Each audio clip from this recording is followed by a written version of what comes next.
Welcome to the Camp Mercer Interpretive Trail focus on seasonal work details. This is for trail signs 4, 5, and 6.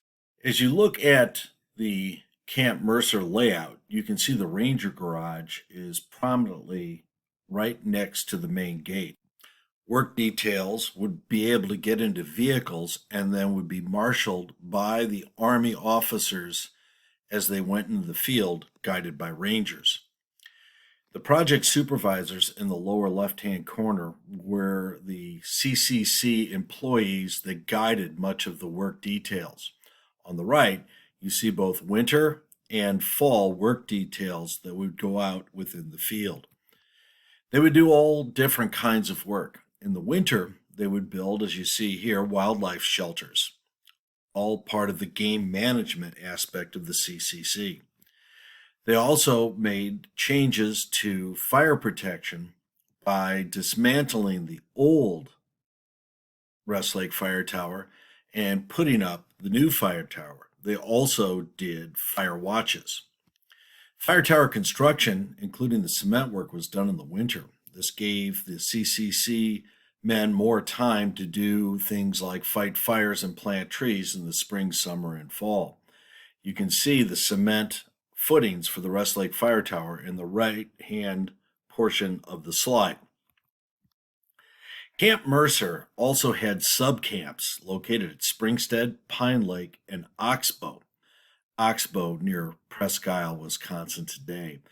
These camps operated from about mid-April until mid-November.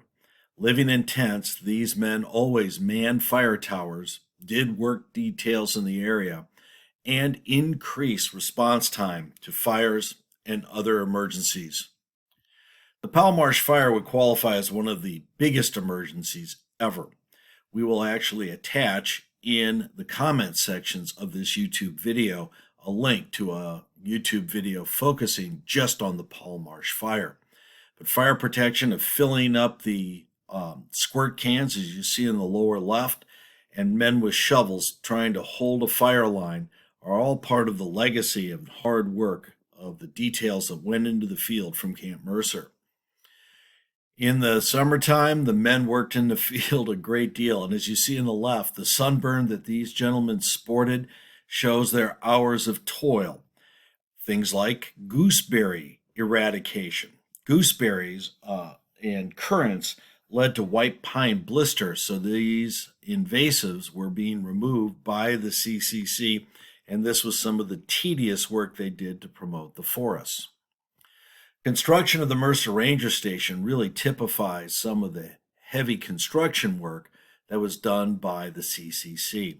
They even made the cement blocks that are signatures on buildings throughout the entire Northern Highland American Legion forest, and constructed those ranger stations and other buildings to help facilitate the Forest Service.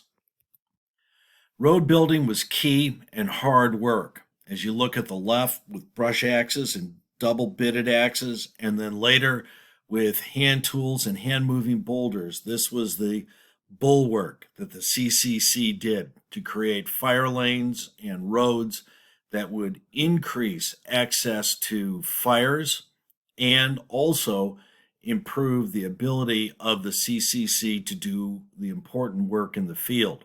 All of this was guided by state forest rangers.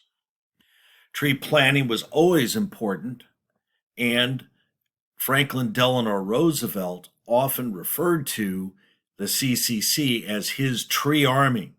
But they also cut down trees, as you see on the right, as they were making fire lanes, again, to put out those dangerous forest fires that had plagued the North Woods. Improving Camp Mercer was also part of their details, where they didn't actually go in the field, whether it's planting trees or making the magnificent sign at the front entrance gate to Camp Mercer